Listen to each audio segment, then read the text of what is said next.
ఇదంతా నా వల్లే జరిగింది. కళ్ళు మూసినా తెరిచిన చంద్రికనే కనిపిస్తుంది. Download and subscribe to ETV Win.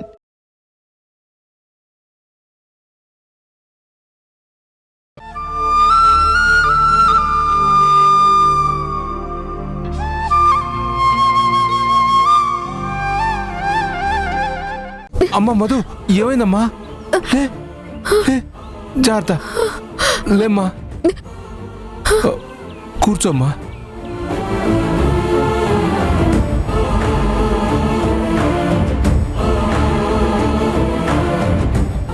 Water తాగమ్మా.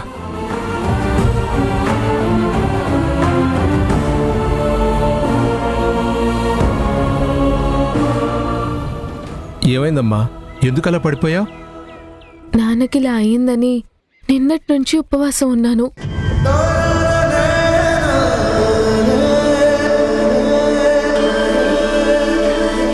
తను బాగయ్యే వరకు ఏమీ తీసుకోనని ఉపవాసం ఉంటానని దేవుడికి దండం పెట్టుకున్నాను.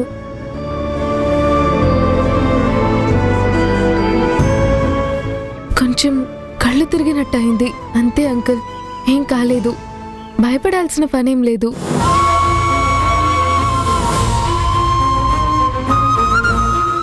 ఇప్పుడు ఎలా ఉందమ్మా? కాఫీ ఏం వద్దులే, నువ్వు కూర్చోమ్మా. అయ్యో అంకుల్, ఏదో ఆ సెకండ్ అలా జరిగిపోయింది. ఇప్పుడు పర్లేదు అంకుల్, వాటర్ తాగాను కదా, మీరు వెళ్ళండి, వెళ్ళి కూర్చోండి, నేను కాఫీ తీసుకొస్తాను. పర్లేదమ్మా, వద్దంటున్నాను కదా. అలా అంటారేంటి అంకుల్? మీరు మా నాన్న ఫ్రెండ్. నేను కూతురుగా వచ్చిన తర్వాత మీరు ఫస్ట్ టైం వచ్చారు. మా నాన్నకి ఫ్రెండ్ అంటే నాకు తండ్రి లాంటి వారే కదా. కూతురు ఇంటికి వస్తే కనీసం కాఫీ కూడా ఇవ్వకపోతే ఎలా? వెళ్ళి కూర్చోండి ప్లీజ్ అంకుల్, ప్లీజ్ వెళ్ళండి.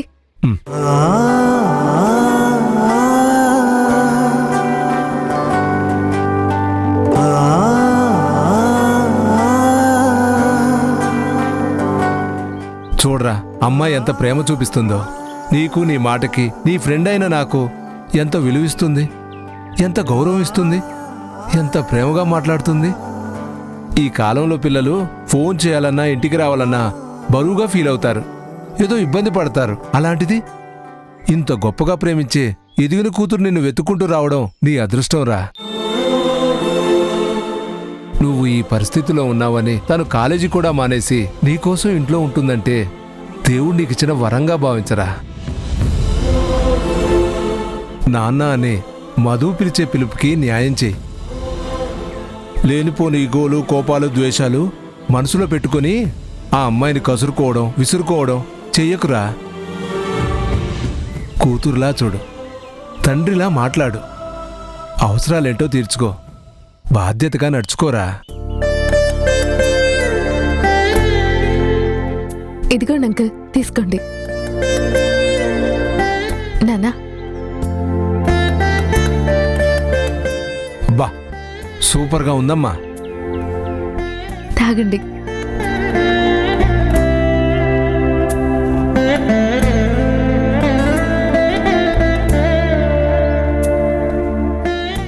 నిజంగా సూపర్ అమ్మా, ఎక్సలెంట్.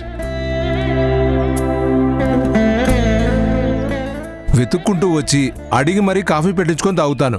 చాలా థ్యాంక్స్ అమ్మా.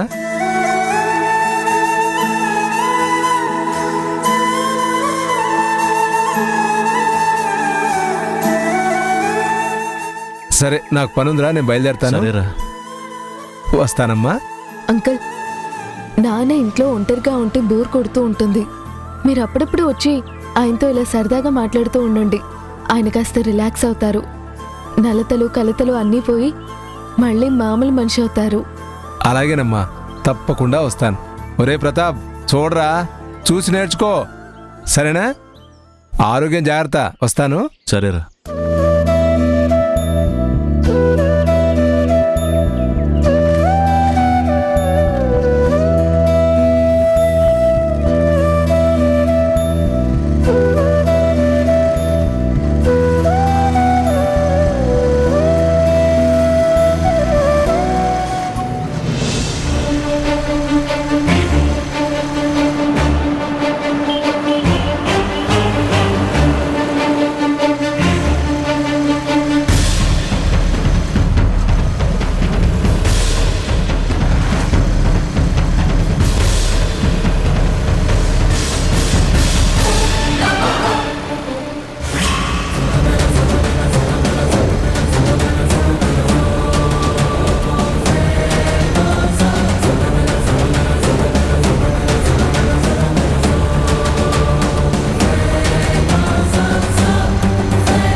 ఏంట్రా ఏంటి మాట మాటికి ఫోన్ చేసి విసిగిస్తున్నావు? ఏదైనా పనుంటే నేను చెప్తాను కదా. నీ పనుంటే చెప్తావన్నా, కానీ నా పని నా అవసరం నేను చెయ్యాలి కదా. నీకేం అవసరం పడింది? అసలు నీ పనేంటి? నాకు ఈ మధ్య చేతిలో పైసలాడడం లేదన్నా. వేరే ఏదైనా బ్లాక్మెయిలింగ్ పనుంటే చెప్పరాదు. వేరే అమ్మాయిని ఎవరినైనా. రేయ్ ఏంట్రా నాదేమన్నా బ్లాక్మెయిలింగ్ ప్రొఫెషన్ అనుకుంటున్నావా? లేకపోతే వీడియోలు చేసి నీలాంటి వాళ్ళని బ్రోకర్గా పెట్టుకుని బతికేస్తాను అనుకుంటున్నావా? నీకు డబ్బు అవసరమైతే అడుగు, అంతేకాని నన్ను బ్లాక్మెయిల్ చేస్తే మాత్రం ఊరుకోను. అది కాదన్నా, ప్రతిసారి డబ్బులు అడుగుతుంటే కోప్పడుతున్నావు కదా, అందుకే వేరే పనుంటే అది కూడా చేయొచ్చని అడుగుతున్నా. అయినా ఒకటి చేసిన వాళ్ళు ఆగుతారేంటి? చేస్తూనే ఉంటారు కదా. రేయ్ ఒక్కసారి చేసిన దానికి పీక్కోలేక లాక్కోలేక చస్తున్నాను. అదంతా వదిలే కానీ ఇప్పుడు నీకెంత కావాలో చెప్పు. ఒక 10,000 అన్నా. మరీ ఎక్కువైపోయింది. ప్రతిసారి 10,000 అంటే ఎక్కడి నుంచి తీసుకురావాలరా? నా దగ్గర ఏమంత లేవు. చూడండి సార్, చాలా అవసరం. నీకు అవసరమే కానీ నా దగ్గర ఉండద్దు. నా వెనకాలేం కోట్లాస్తులు లేవురా. లక్షలేవి చేతులు ఆడడం లేదు. నువ్వు అడిగిన ప్రతిసారి వేలకు వేలు ఇచ్చేయడానికి. ఇగో ప్రస్తుతానికి 5,000 ఉన్నాయి, తీసుకొని అడ్జస్ట్ అవ్వు.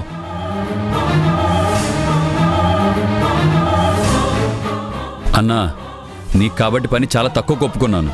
వేరే వాళ్ళకి చేయాలంటే చాలా ఎక్కువ డిమాండ్ చేసేవాడిని. రేయ్ నిన్ను బ్లాక్మెయిలర్గా పెట్టుకుని దాన్ని బ్లాక్మెయిల్ చేయమంటే నువ్వు నన్ను బ్లాక్మెయిల్ చేస్తున్నావేంట్రా? చెప్పింది అడిగింది చాలు కానీ వెళ్ళు, నేను తర్వాత చూస్తానులే పో. అలాగే అన్నా.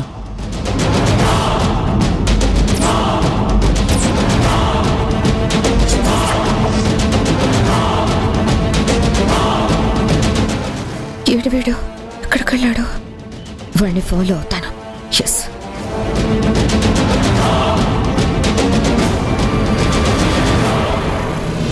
అమ్మా అర్జెంటుగా నేను అక్కడ దాకా వెళ్ళాలమ్మా, కొంచెం సాయం చేయండి. లేదమ్మా, కొంచెం తప్పుకొని నేను అర్జెంటుగా వెళ్ళాలి. మీకు పుణ్యం ఉంటుందమ్మా.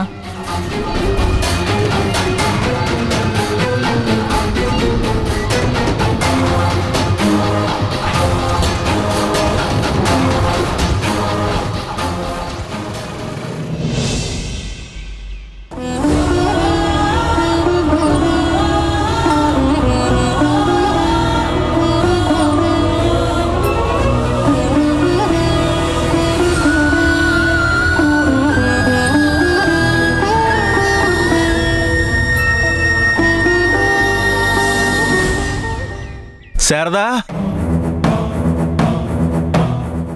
శారదా,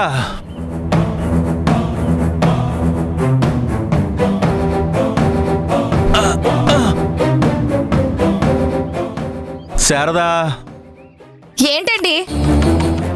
కొంచెం ఇట్రా. వాష్రూమ్కి వెళ్ళాలి, వచ్చి తీసుకెళ్ళు. అబ్బబ్బబ్బా, ఇంట్లో పనులన్నీ ఒక్కదాన్నే చేయలేక చస్తున్నాను. అయినా వాష్రూమ్కి వెళ్ళడానికి కూడా మనిషి కావాలా? పక్కనే ఉంది కదా, కాస్త ఓపిక తెచ్చుకుని వెళ్ళొచ్చు కదా. నేనేదో పని లేక కూర్చున్నట్టు అస్తమాను పిలుస్తూనే ఉంటారు. నేను కాస్త పనిలో ఉన్నాను, పని అయ్యాక వస్తాను.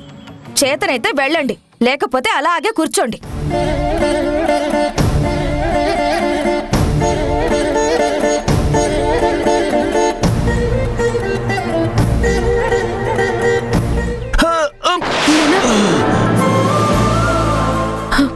ఏమైంది నాన్నా?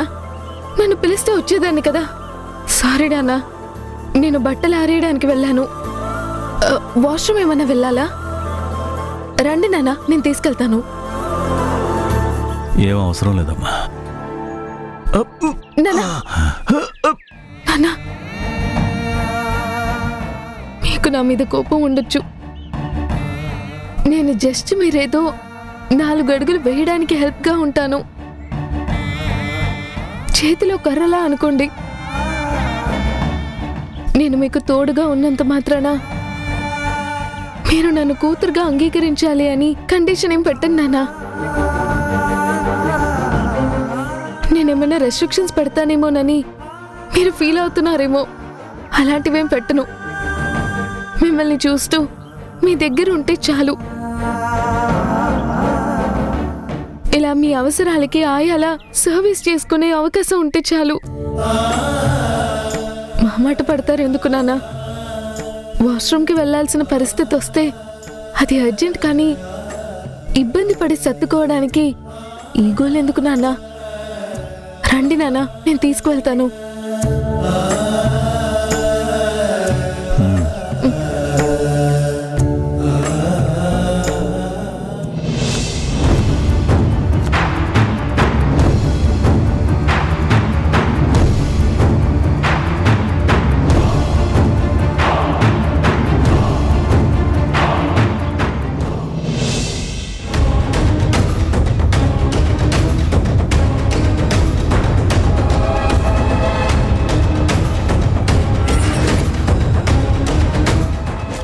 ఏంటి ఈ మధు దగ్గరైపోతుందా? ఈయన సేవంతా భుజాన వేసుకుని ఒక మదర్ తెరీసా అయిపోదు కదా?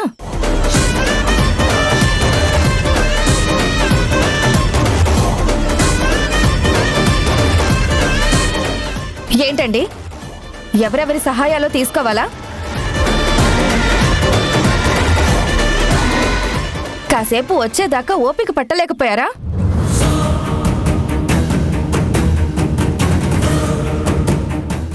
నీకు పనులున్నాయి కదా, నీకు వంట ముఖ్యం, కానీ ఇంటాయన ఏమైపోతే నీకే.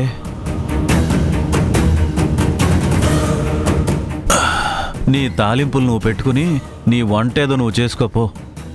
నీ సహాయాలు ఇక్కడ ఎవరికీ అవసరం లేదు.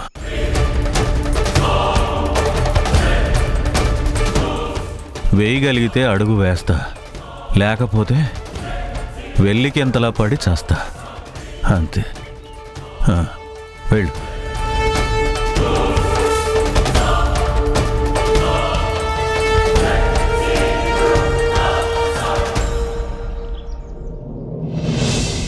నానా, మీకేం అవసరం వచ్చినా పిలవండి, వెంటనే వచ్చి మీ ముందుంటాను.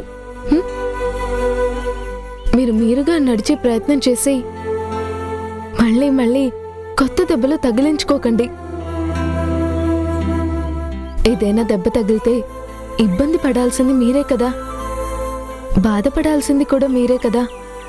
ఇంట్లో ఇద్దరం ఉన్నాం, మీకు ఈ మాత్రం సాయం చేయలేమా? సరేనా? అమ్మ మధు, కూర్చోమ్మ.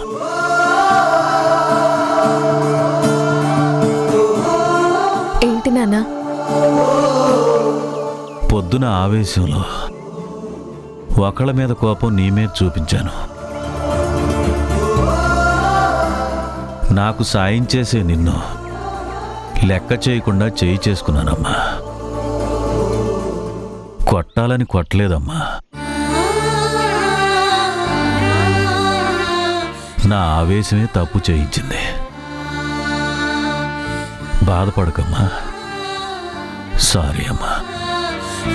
అదేంటి నాన్న, మీరు నాకు సారీ చెప్పడం ఏంటి? మీరు నన్ను కొట్టినందుకు నేను బాధపడడం లేదు, హ్యాపీగా ఫీల్ అయ్యాను. అదేంటమ్మా, హ్యాపీగా ఫీల్ అవడం ఏంటి? మీరు నన్ను కూతురుగా యాక్సెప్ట్ చేయకపోతే నన్ను కొట్టే హక్కు ఎక్కడిది నాన్న మీకు? మీరు నన్ను కొట్టారు అంటే కూతురుగా యాక్సెప్ట్ చేసినట్టే కదా.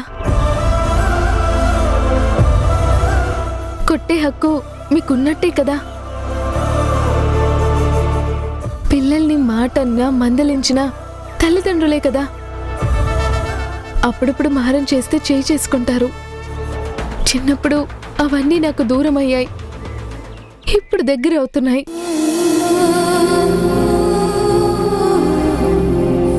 అది సంతోషమే కదా నాన్న. నేనేం ఫీల్ కావడం లేదు. మీకు ఎప్పుడు నేను తప్పు చేసినా కొట్టే హక్కు మీకుంది. నిర్మోహమాటంగా మందలించొచ్చు.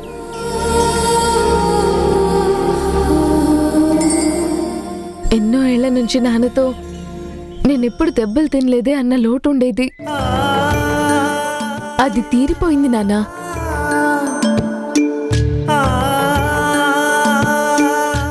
చాలా సాటిస్ఫాక్షన్గా ఫీల్ అయ్యాను, అందుకే హ్యాపీ అన్నాను. మీరు దాని గురించి ఏం ఫీల్ అవ్వకండి, మనసులో ఏం పెట్టుకోకండి. మీరు రెస్ట్ తీసుకోండి.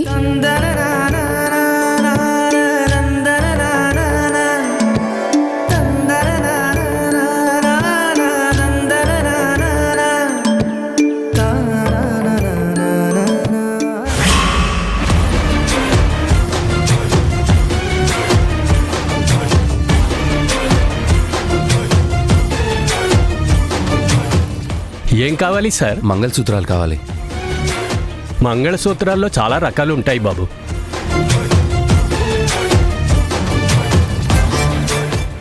ఏ మోడల్ కావాలో సెలెక్ట్ చేసుకోండి. ఏదో ఒకటి ఇచ్చేయండి సార్. అలా కాదు బాబు, పెళ్ళి అనేది జీవితంలో ఒకేసారి చేసుకునేది, మళ్ళీ మళ్ళీ మార్చుకునేది కాదు కదా. అందుకే నచ్చనివి సెలెక్ట్ చేసుకోవాలి. మీకు తెలియకపోతే మీ వాళ్ళకి ఎవరికైనా ఫోన్ చేసి కనుక్కోండి.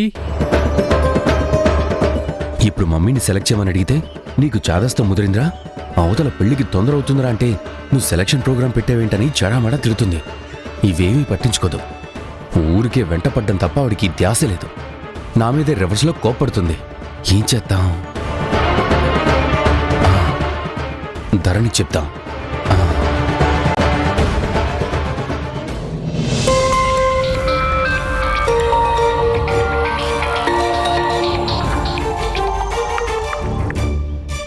ధరణి, చెప్పు ధీరజ్. నేను మంగళసూత్రాలు కొనడానికి జ్యువెలరీ షాప్కి వచ్చాను. నాకేమో ఇక్కడ అంతా కన్ఫ్యూజన్గా ఉంది. వాళ్ళేమో ఏం కావాలో సెలెక్ట్ చేసుకోమంటున్నారు. నాకు అంతగా వాటి గురించి తెలీదు. నువ్వు సెలెక్ట్ చేయి ధరణి.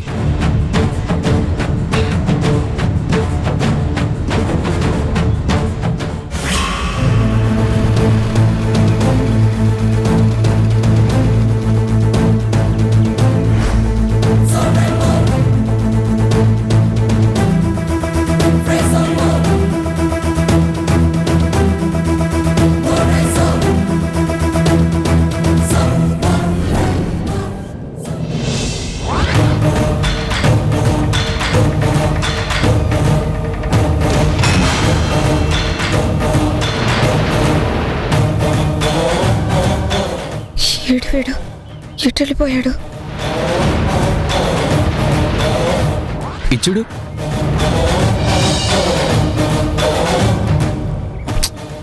ఏది తీసుకో ధరణి? చెప్పు ధరణి, నువ్వు ఆలోచించే టైం లేదు. ఏ ఒకటి నీకు నచ్చినవి సెలెక్ట్ చేయి. ఇప్పుడు నేను సెలెక్ట్ చేసే పొజిషన్లో లేను. నీకు నచ్చింది తీసుకో. నాకు నచ్చినవి తీసుకునేటట్టయితే నేను నీకెందుకు ఫోన్ చేస్తాను చెప్పు? నాకంత సెలక్షన్ తెలీదు. పైగా కన్ఫ్యూజన్ స్టేజ్లో ఉన్నాను ధరణి. పెళ్లి ప్రపోజల్ పెట్టింది నువ్వు. నీకు నచ్చిన విధంగా అన్నీ జరగాలి. అందుకే నువ్వే సెలెక్ట్ చేయి, ఓకేనా? సరే. చూడు, ఇదిగో ఇవి చూడు.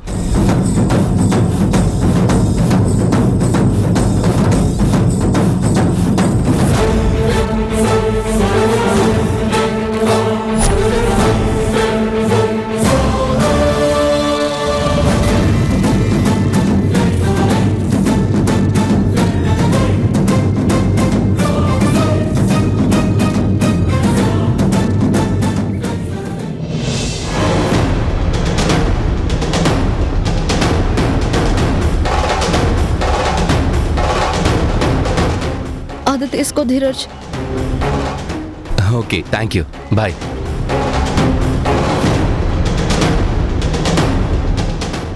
ఇవి సెలెక్ట్ చేశాను, బిల్ చేయండి. ఓకే.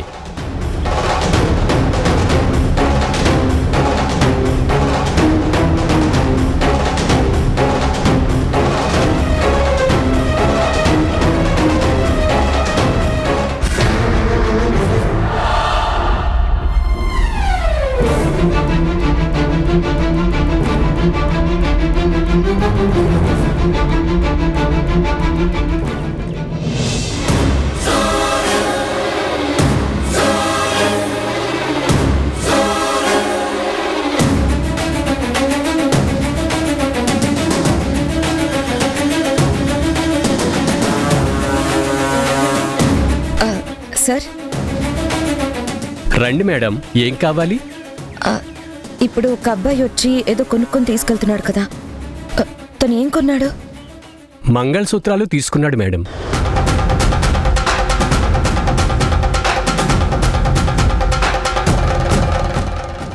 మంగళసూత్రాలు తీసుకున్నాడా? అవును మేడం. అతనికి సెలెక్షన్ కూడా రాకపోతే ఎవరికో వీడియో కాల్ చేసి సెలెక్ట్ చేసుకున్నాడు.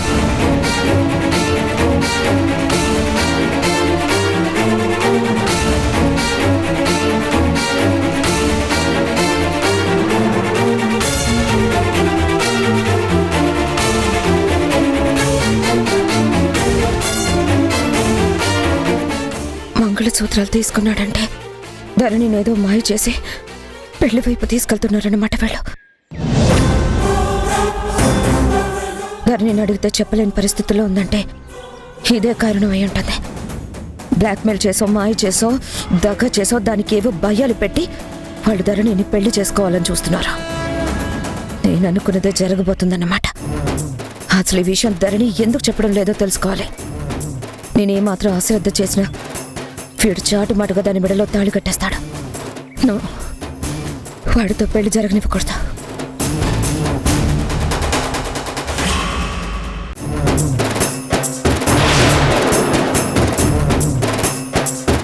ముందు పెళ్లి చేసేసుకుందాం ధరణి, ఆ తర్వాత మిగతా వాటి గురించి ఆలోచించవచ్చు.